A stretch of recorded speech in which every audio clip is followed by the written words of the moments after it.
Hello दोस्तों, आज से कुछ दिन पहले 30 अक्टूबर रविवार के दिन गुजरात के मोरबी जिले में मच्छू नदी पर बना हवा में झूलता हुआ मोरबी ब्रिज अचानक तब टूटा जब इस ब्रिज पर 500 से भी ज्यादा लोग खड़े थे। इस ब्रिज के टूट जाने की वजह से 141 से भी ज्यादा लोगों की मौत हो गई और सैकड़ों लोग घायल हो गए। ऐसे में यह सवाल उठता है कि इतना बड़ा हादसा कैसे हो गया। आखिर इतने बड़े हादसे का जिम्मेदार कौन है जिसमें 141 से भी ज्यादा लोगों की मौत हो गई। आइए जानते हैं इस घटना के बारे में सब कुछ विस्तार से।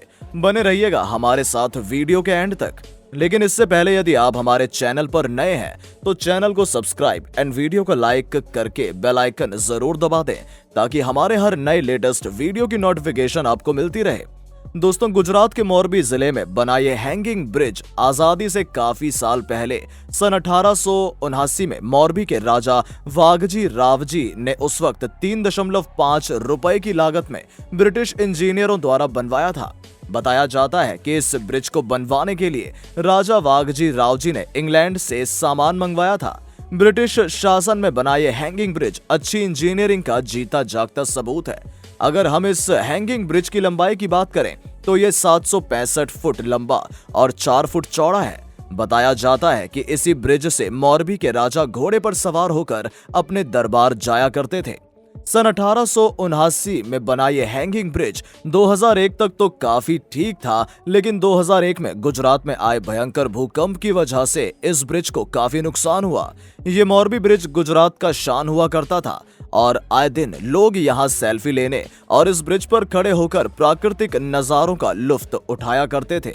765 फीट लंबे इस बने ब्रिज में सिर्फ 2 खंबे लगाए गए थे और इन दोनों खंभों के बीच 2 भारी भरकम तार लटकाए गए थे और इन्हीं 2 तारों के ऊपर ब्रिज के उस हिस्से को लटकाया गया था जिस पर लोग चलते थे। इस ब्रिज के डिजाइन को देखकर लोग हैरत में पड़ जाते थे क्योंकि इस ब्रिज के दोनों खंभों के बीच किसी भी प्रकार का पिलर नहीं लगाया गया था। फिर भी हवा में झूलता हुआ ये कभी भी नहीं टूटता था, लेकिन 30 अक्टूबर रविवार के दिन ये ब्रिज रिपेयर कराने के बाद भी टूट गया। दोस्तों, आपको बता दें कि इस ब्रिज को रिपेयर कराने का काम ओरेवा ग्रुप कंपनी को ठीक आज से 7 महीने पहले दिया गया था। ये ब्रिज जब 7 महीने बाद रिपेयर होने के बाद 26 अक्टूबर 2022 को खोला गया लोगों के लिए, तो ठीक उसके 4 दिन बाद 30 अक्टूबर के दिन शाम 6:30 बजे मोरबी ब्रिज हादसे का शिकार हो गया। अब ऐसे में इस ब्रिज पर इतना बड़ा हादसा कैसे हुआ और इस हादसे का जिम्मेदार कौन है, इसके बारे में बात करें तो सबसे पहले ओरेवा ग्रुप कंपनी का नाम है। दोस्तों, हम आपको बता दें, मोरबी ब्रिज को कॉन्ट्रैक्ट के जरिए गवर्नमेंट अगले 15 सालों के लिए ओरेवा ग्रुप कंपनी को सौंप दिया गया था, जिसमें इस ब्रिज की रखरखाव और मेंटेनेंस की जिम्मेदारी इसी कंपनी की थी। इस ब्रिज पर जाकर खड़े होने के लिए ओरेवा ग्रुप ने 15 रुपए का शुल्क लगाया था।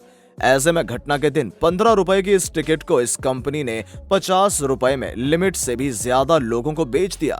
ऐसे में जहां इस ब्रिज पर एक साथ 100 लोग ही खड़े हो सकते थे, वहां 500 लोगों की भीड़ इकट्ठा हो गई, जिसकी वजह से ये ब्रिज इन लोगों का भार सहन न कर सका और देखते ही देखते मोरबी ब्रिज हादसे का शिकार हो गया। रिपोर्ट की माने तो ओरेवा ग्रुप कंपनी ने ब्रिज की रिपेयरिंग में भी काफी गड़बड़ी की थी। इन्होंने पुल में लगे हुए लकड़ी के बेस को निकालकर एल्यूमीनियम की प्लेट लगा दी थी, जिसकी वजह से इस पुल का वजन बढ़ गया। तो वहीं हम ओरेवा ग्रुप कंपनी की दूसरी सबसे बड़ी गलती की बारे में बात करें तो अभी हाल ही में पुल के टूटने के बाद मोरबी नगर पालिका ने बयान दिया कि इस कंपनी ने ब्रिज को स्टार्ट करने से पहले ना ही प्रशासन से इसका परीक्षण कराया और ना ही फिटनेस सर्टिफिकेट लिया, जिससे साफ जाहिर होता है कि इस दुर्घटना के जिम्मेदार ओरेवा कंपनी और प्रशासन भी हैं, क्योंकि बिना प्रशासन से परमिशन लिए कोई कंपनी ब्रिज को कैसे चालू कर सकती है। अगर प्रशासन ने समय रहते हुए जरूरी कदम उठाया होता तो शायद इतनी बड़ी दुर्घटना नहीं होती और ना ही 141 लोगों की मौत होती। दोस्तों, इस घटना में न जाने कितने लोगों के परिवार उजड़ गए। इस दर्दनाक हादसे में गुजरात के जडेजा परिवार के 7 लोगों की मौत एक साथ हो गई। इस परिवार के 7 सदस्य मोरबी के ही एक मंदिर से वापस लौट कर आ रहे थे, तभी उनके बच्चे ने इस हैंगिंग ब्रिज पर जाने की इच्छा जाहिर की, जिसके बाद यह परिवार हादसे का शिकार हो गया। इसी बीच 2 नवंबर को जांच दल का गठन किया गया, जिसमें पाया गया कि ब्रिज की केबल जंग खा चुकी थी। तो वहीं मरम्मत के नाम पर केवल प्राइवेट कंपनी ने ब्रिज का फर्श बदला था। ऐसे में नगरपालिका द्वारा इस कंपनी को ठेके दिए जाने पर भी सवाल उठाए जा रहे हैं। तो दोस्तों, देखा आपने कि कैसे एक कंपनी की लालच ने 141 लोगों की जान ले ली। अगर ओरेवा कंपनी ने मरम्मत के काम में लापरवाही नहीं की होती तो इतने लोगों को अपनी जान से हाथ न धोना पड़ता और न ही भारत की ऐतिहासिक धरोहर मॉर्बी ब्रिज भ्रष्टाचार की भेंट चढ़ती।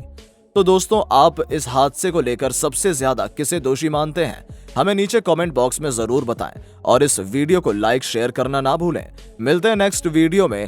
Thanks for watching.